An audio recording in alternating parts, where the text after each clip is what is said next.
Hello everyone, I'm Michael, and today, I'm going to tell you a story. What was the most disturbing thing you saw in person? Story 1. About 8 years ago, I working as a train conductor, my locomotive engineer, and I hit a young woman with an 8,000-ton freight train traveling 40 miles per hour. After applying the emergency brakes, it was my job to get out and visually check to see if we indeed had an accident. I found her contorted body in seemingly impossible ways near the side of the tracks. I radioed 911 to my dispatcher, and emergency services were immediately called. She unfortunately passed away not long after the ambulance arrived. Story 2. I found out my wife had epilepsy the day she had 2 seizures. It's a hell of a thing to find out the hard way when my last love interest literally dropped dead, cardiac arrest, when she was home alone. My wife put her young son in the bath, got up to come to the bedroom, then just had a straight-up seizure and hit the floor. She had one later that night too, after brushing her teeth. She took out our towel rack, and I had to unpan her foot from under the sink. She remembered none of it. She remembered putting her son in the bath, then waking up with paramedics there. The second time all she remembered was brushing her teeth, then waking up in the floor with me over here. I'm short. Your brain goes haywire when you seizure. You ever had surgery or a procedure where you were fine, then the next moment you're waking up in recovery? It's like that. If someone died having a seizure, they didn't feel a thing. Story 3. I was waiting at a bus stop, and on the other side of the rather tall divider were 3 bikers waiting for the light behind a bus at a major intersection. Moments later, another bus came up behind, but realized too late it had no brakes.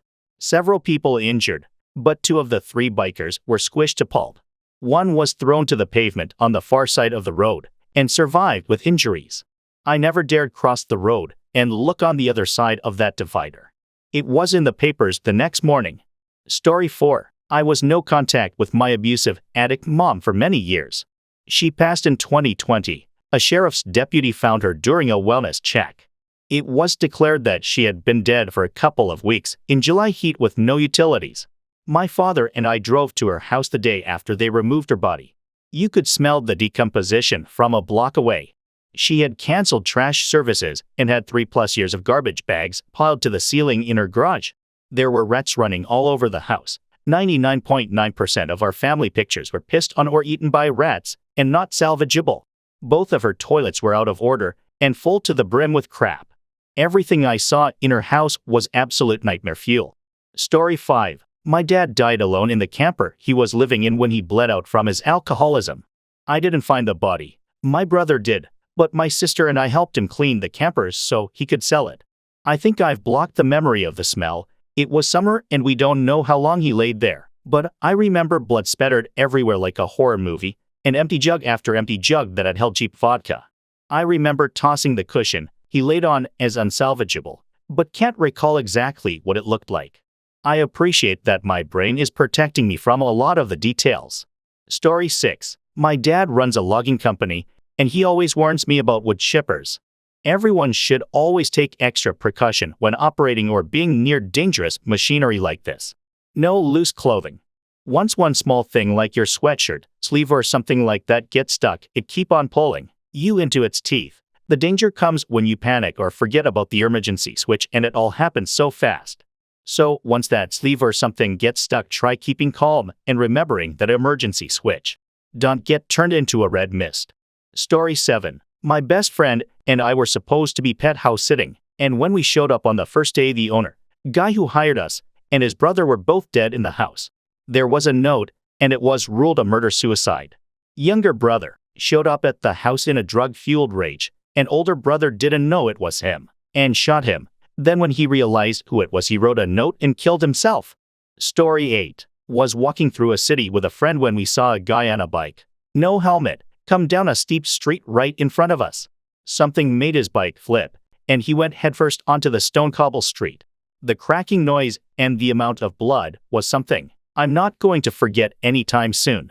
Ambulance and so on showed up pretty fast, but I have no idea if he survived. I'd like to think so, but there was so much blood on the street. I don't know if I can believe it. Story 9. The so-called caring, loving Christian church I will never go back to after tonight. Invite homeless people for a midnight dinner, then telling them they can't have a plate unless they pay $3 for it.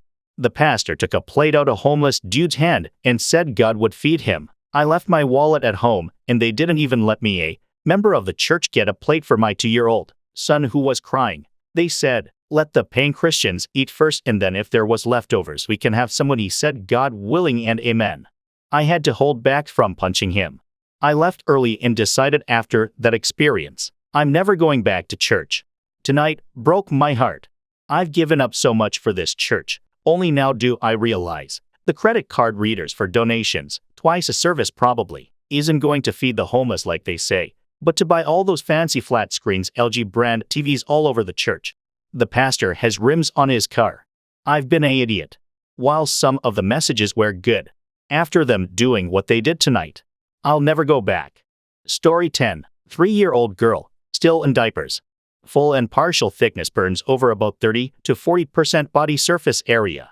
Essentially nipples to knees, thankfully only on the front and not circumferential.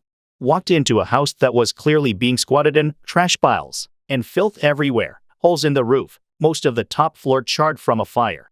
Mom is there and says, it's from boiling water, and is being dodgy with everything else. Dad booked it when he found out someone called 911. Patient was laying on a couch, obviously crying, but not with as much energy as we like to see. Crying kids are alive kids, and she looks like she was running out of energy to cry. No tears left, and dry lips, bad signs. She was wearing only a diaper that looked like it hadn't been changed for quite some time. No attempt to bandage or cover her burns at all. Not that they would have done the correct thing treatment-wise, but it would have at least shown they attempted to do something about it. Her burns are old, too, so don't forget to mention that when you nominate them for Parent of Year. Auntie shows up about 2 minutes after I do. I get the story from her. They have a hot plate as a stove in the one good room upstairs. They were boiling water to cook noodles on it, and since it's the only good bedroom in the house, it's where she was, and she was jumping on the bed and knocked it over onto herself. About 36 hours ago. Mom and Dad never called. Her uncle shows up to visit, and that fucking idiot never called either. Thankfully, Auntie notices him acting all bothered about something, and she finally asks him what his deal is, and he replies, oh, the burns all over my niece are really bothering me. I hope she's okay. So the only person with any goddamn sense finally calls 911 for this kid. Thankfully, I was able to get an IV on her. She needed fluids badly. This was before we had ketamine in the drug box, which is great for pain management and sedating children, both of which this poor girl needed, because as soon as we get to the hospital there's going to be like 7 doctors examining your painful burns, which is distressing enough to an adult, let alone this poor girl. I used what I had and gave her more fentanyl than you should for someone that size, hoping to give her at least a little bit of respite over both the past and incoming shitty days she was about to have. For you non-medical folks, don't worry. I had both equipment to breathe for her and Narcan ready. I also straight up tattled on myself when I got to the hospital. Understandably, in this scenario, nobody gave a shit. I hope she's doing okay now. That was a while ago. Story 11. I worked in a group home for kiddos with severe psychiatric illnesses for a while. Most of our clients were abuse victims, and we had a beautiful little blonde girl who had been sexually assaulted repeatedly and severely by an uncle. We were only supposed to keep kids for 6 months or so, but we had that little one for like 4 years. The system was hellbent on reunifying this little one with her family, so she started going on weekend passes back home to grandma's house. When she would return, she would mention that her uncle perpetrator was there. Huge no-no. I just remember we all wrote letters to the judge, reporting that and saying we didn't think she needed to go back. And by we I'm talking several clinical psychologists, psychiatrists, and facility staff. Judge sent her home anyway. Uncle raped her again almost immediately, and she set herself on fire to keep him from touching her. Within a week of leaving our facility, she was in a burn unit in St. Louis. This was 10 to 15 years ago. I saw a lot of awful stuff working that job, but that situation is what made me say I can't do this anymore. I was so heartbroken that the system failed her, and that was with everyone knowing, with her getting removed from the home, getting intensive treatment, and for what? I don't know if it's the same little person you are talking about, but the fact there might be more kids in a situation where literally setting yourself on fire is a better alternative than horrific abuse is even more depressing. Story 12. I thought they were strangers and that she was trying to get away from him, and he wouldn't accept it. He kept holding on to her and trying to drag her with him, while she kept begging him to let her go. We stopped, and she looked at us and asked for help. He took off when he saw us walk towards them. She then let us know that they were married, but at least she wouldn't get beaten up that night since we interfered. She would go spend the night at her sister's place, and she wouldn't divorce him because there were kids involved. I hope she did end up divorcing him, and those kids weren't too scared of having to survive growing up with their father beating their mother. Story 13. Witnesses a rollover during a blizzard. I called for emergency services as I approached and assessed the situation. One of the occupants was partially ejected through the sunroof and had his head pinned beneath the vehicle. He was alive and conscious, but in dire need of extrication. He was screaming about the pressure. Myself and others arriving collected vehicle jacks and began trying to lift the vehicle off of him. We were making good progress. We had managed to make some space for him, but he was still stuck when the firemen arrived and took over. They replaced our jacks with dunnage, think wooden railway ties, in a stack, and then used their bags to lift the vehicle. Unfortunately, as the weight of the vehicle was taken by the airbags, everything slid and the dunnage collapsed. The vehicle landed full force on his head again with a sickening crunch, and that was it. I had almost gotten this man out, but the professionals took over and killed him in front of me. Story 14. My own mother being attacked by a dog while holding the cat I had grown up with. Our neighbors raced greyhounds, and our cat was sunbaking outside on the veranda. One of their greyhounds had escaped the pen they were housed in and wasn't wearing a muzzle. Unfortunately, our cat was the first live thing the dog spotted at the same time my mother walked up the front door. She tried quickly grabbing the cat, but by the time she had gotten to him, the dog had reached our veranda, knocking my mother off onto the ground a few feet down and began to fight for both of their lives. Luckily, I was home at the time as well as my father, who was asleep after a long night at work. I heard her screams for help, ran outside to the scene, and was stunned for a few moments before screaming for my father, who raced outside to try separating the dog from them, both who had by this time ripped shreds into my mother's arms and dislocated our cat's hip, but luckily both were alive. A ranger and ambulance was called, and then a few days later police attended, although when they approached our neighbors to locate the dog, they had hidden it away on another property, which was eventually located. To this day, years on, they have never approached any of us to apologize. Story 15. When I was about 9 years old, our family was staying at a campground on a river in northern Michigan. A 2-year-old boy had wandered off and was missing. The entire park was looking for him. After about 2 hours, with no luck, some of us began looking in the water at the ends of the docks nearby. When I dove down in about 4 of water, I found him floating just off the bottom of the river. I pulled him to the surface and shouted for help. The EMTs made an effort to resuscitate him. To no avail. As horrible as that was, the thing that I will never forget was the sound his mother made when I carried him ashore. I still enjoy boating and swimming, but I have a very healthy respect for the water. Story 16. I saw a guy's leg shredded by a recycling truck that didn't see him. It was something out of a human anatomy textbook. You could see every muscle and bone from thigh to shin. The poor dude was still alive in extreme pain. As the ambulance came to get him, he looked so pale and cold. I found out he died shortly after. Story 17. Honestly, I've seen a lot of bad injuries and fights, but the worst thing was probably when I was a kid, went to a friend's house out in the country, gun shooting, cooking and hanging out, good times. Anyways, one time they were having a small get-together, and one of the people that came brought 6 live rabbits. I watched guy kill them, about 4 of them, by breaking their necks, and skin them.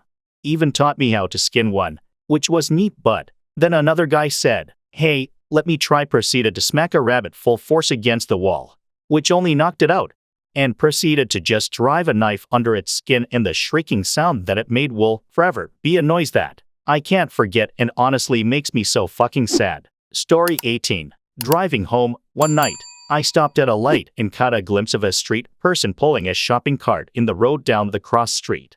Lost sight of him quickly because it was poorly lit. A few seconds later, there was a shower of sparks as an oncoming car plowed into the guy and his shopping cart. He was killed immediately. Story 19. One day when I was 9 to 10, I was heading to work with my father. He delivered candy for a company. Got to eat anything I wanted. Was gonna be great. So we're on the highway and traffic started to slow down. Once we got to the problem area, I seen a mangled torso laid out in the breakdown lane. Apparently, there was a freak car motorcycle crash. My father tried to cover my eyes, but it was too late. Image stuck with me for life. I'm 34 now, and it comes to mind every now and then. Story 20. My mom strung out after an overdose of sleeping pills. She tried to kill herself. I was 21 and almost left the house without noticing. She was picking fights all week, but some feeling told me to check on her before going out that night. That's when I found her passed out in bed. Called the emergency services and they were able to help her, and she is doing great now. But I'll never forget how she shaked and looked terrified when the medics started to treat and take her to the hospital. Story 21. Around 2 months ago, my older neighbors came back from holiday. Long story short, the older gentleman came back with multiple infections, including COVID. They both asked me to help and support them with a few manually demanding jobs, which of course is totally fine. A few days after they arrived home, I got a phone call from his wife as she was concerned about her husband's condition. I went upstairs, and he was blue and shaking. The shaking stopped, and his chest dropped and didn't raise again. Straight onto care and an ambulance. Took them less than 10 minutes to get to us. I'm happy as fuck to be able to say he came home just a few days ago, but watching someone go is definitely my scariest experience. Story 22. When I was 7 and staying at my dad's, illegally since, he never had custody of me seeing as he was a known pedophile and got me kidnapped. Out of the corner of my eye, I saw my dad and one of his friends slip something into my orange juice. The next thing, I knew I was trapped and completely paralyzed, but totally and completely awake and could only move my eyes, and I saw my dad and his friends doing stuff to me, and it felt like it lasted an eternity.